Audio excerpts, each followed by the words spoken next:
There is so much political turmoil in our culture and our society right now. You can't even escape it. Follows you wherever you go. You turn on Netflix, it's there.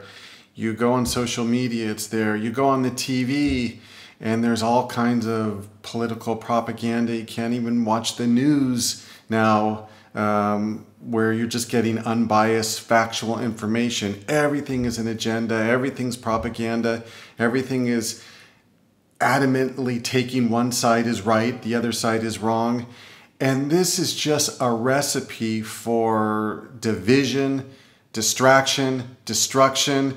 And that's what they want. You know, the powers that be want us to be in a state of emotional turmoil because it is very engaging. We spend more time online. We spend more time watching advertisements.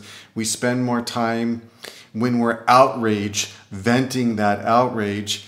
And it is so divisive, and people get so emotionally charged up. I'm right, they're wrong, and how could they do this? That we never stop and pause and say, let me try to understand my opponent or someone that disagrees with me, what their perspective is. Why do they feel this way? If they're pro something, why are they pro something? If they're against something, why are they against something? What led them to this belief system? What created this values that they have that is so diametrically opposed to mine? And you need to understand somebody you disagree with, their argument just as well or oftentimes better than they do, because so many times arguments or belief systems are not really well thought out. They're not very deep. They're just very visceral and emotional in nature.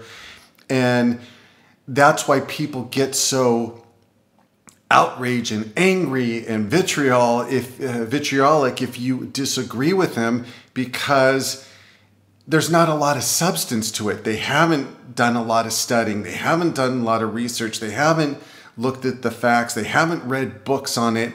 It's just like a superficial social media, corporate media induced indoctrination that's very tribal. And it is so warlike. And and thankfully it's, just verbal words now, but these things, as you can see, can escalate. And I'm a life coach, and I have family members that don't talk to each other because of the political divide. Coaching clients, and they don't talk to, other family members. It is just insane how nutty things have gotten. And one of the things I really try to do is, I can have my opinion, I can have my point of view, but really I want to try to understand why someone feels the way they do, why they have their belief system. And sometimes it's not very fruitful. I tried to engage with someone a little while back, and she got so angry at me just because I was asking questions and I wasn't going along with the narrative and what she believed, and it just shut down the discussion. Like, I know it's a challenge, but we got to keep emotions out of this as much as possible. I know that's unrealistic, but when you're talking to somebody, we want to ask questions and seek understanding instead of judgment or you're wrong and you're the problem and labeling them and attacking their character. And that's all we see on corporate media or even, the YouTube channels. And it's just, there's so much anger and division and blaming and judgment, and it just divides us. And when people are divided, they're much more controllable.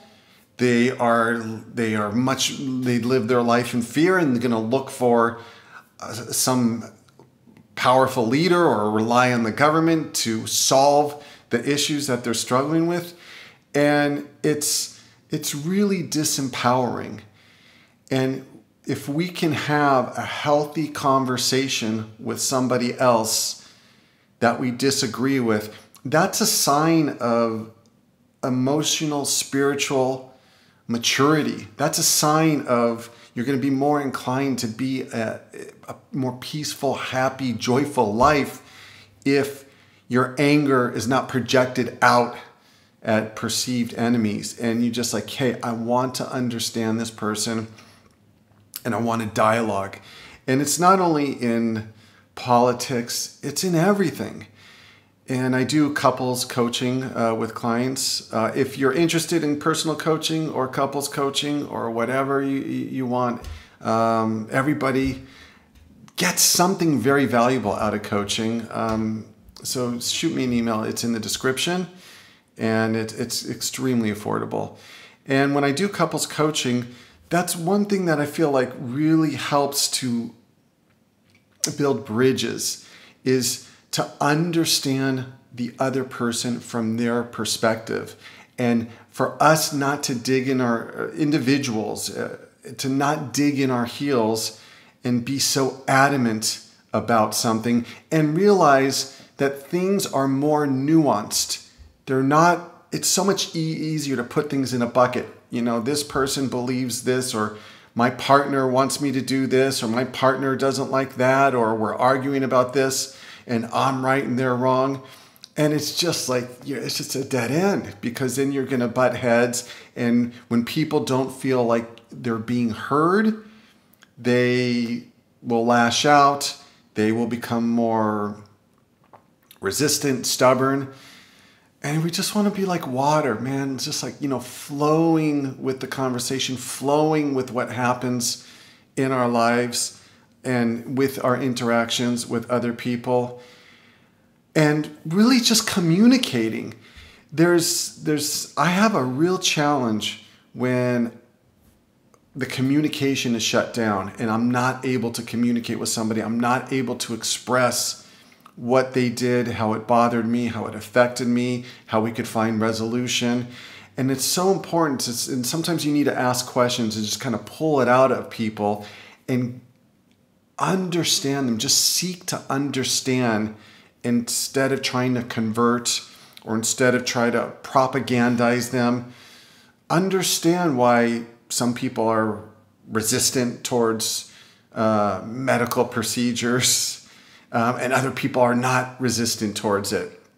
Why some people might be pro-choice and other people's might be pro-life.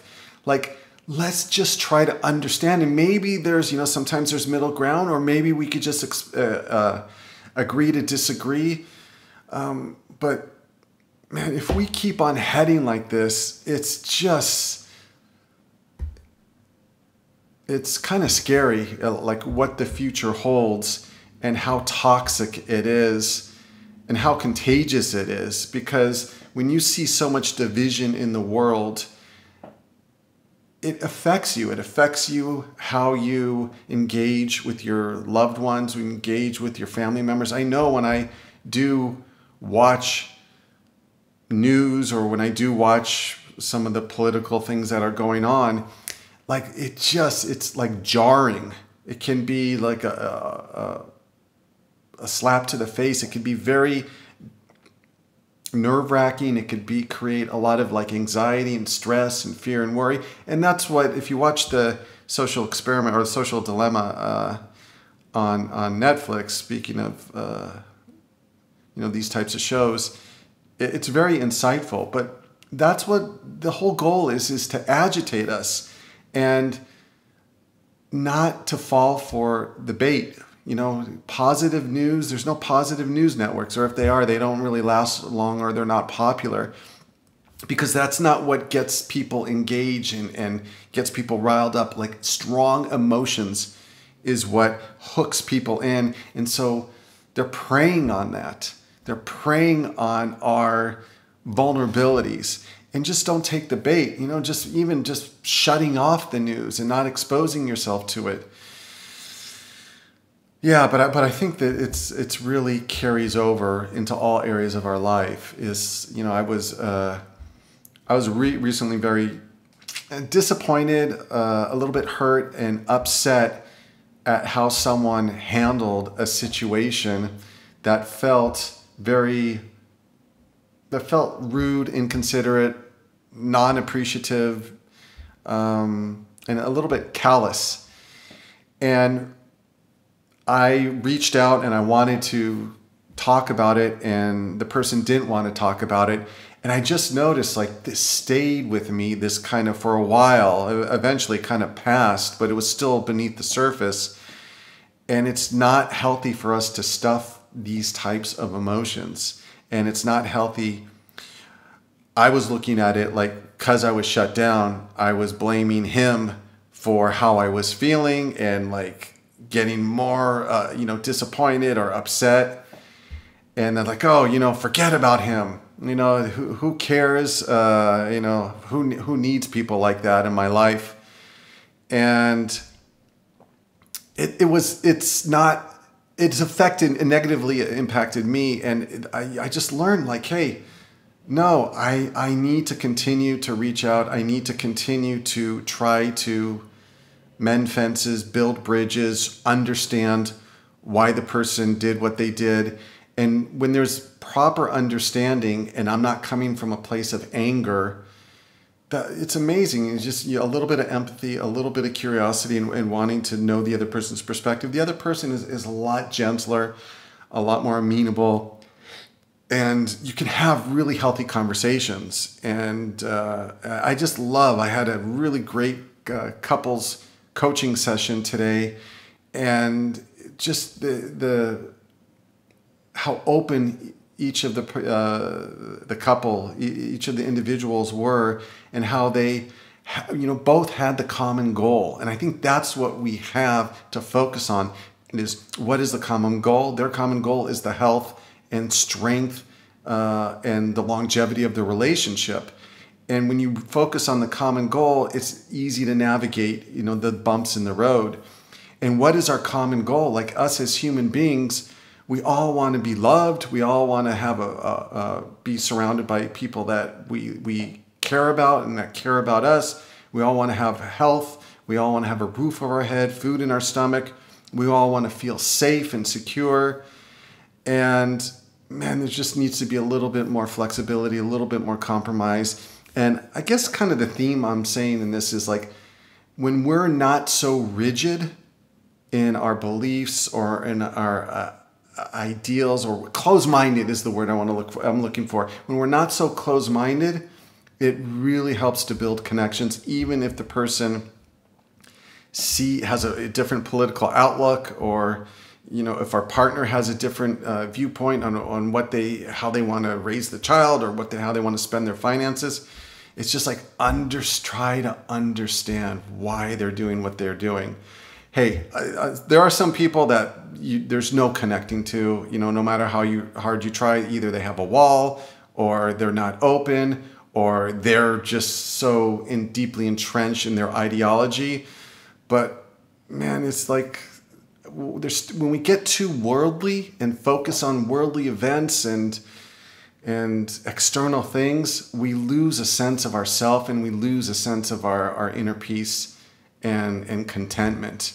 And that's why it's just it's so important to focus. If I'm feeling all this anger at other people, or at the political system, or externally, or at the Republican Party or Democrat Party, or whatever party you're allied with, it's a reflection of us. If we're feeling that anger and we're projecting it outwards, it's like, hey, why do I have that anger within me? Why do I have that judgment? Why do I have that harsh criticism? And how can I replace that with love, acceptance, and just empathy, and really trying to be more accepting of other viewpoints? Because that's really what's disappointing with what's happening in our political system. We're so focused on someone's skin color and accepting them and embracing them and not judging them because of it, but we don't focus on people's character and people's belief system, and who have differing beliefs. We just want to shut them down, censor them, cancel them, criticize them. And I mean, that's really what's important, is what type of character and what type of person someone is, and being more tolerant for beliefs that are outside of our political narrative. Yeah, that was kind of like, you know, this video is combining, you know, some of the personal things with our own circle, with our family and friends, and external things with the politics. But man, you know, you can't go anywhere, and it's just, we want a break.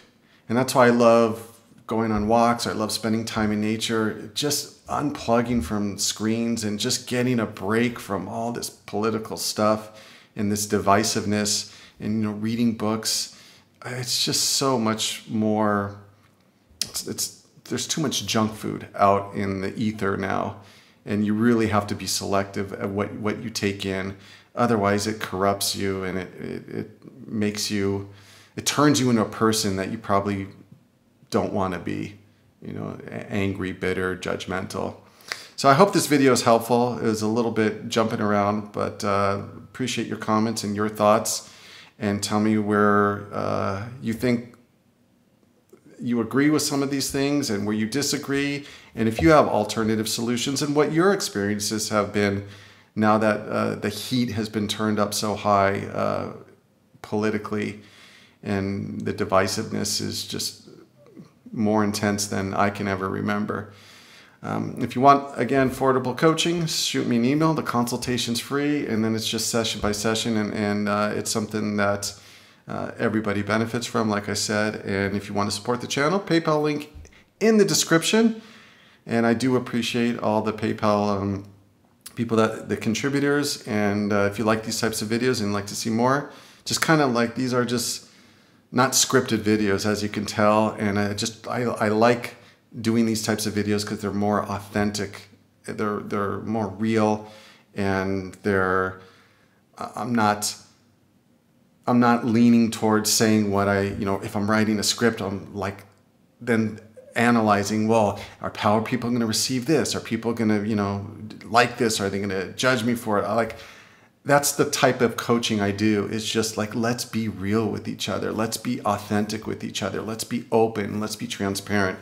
And so if you like those types of videos, feel free to share, like, subscribe, and I appreciate you. And thanks for tuning in. Bye-bye.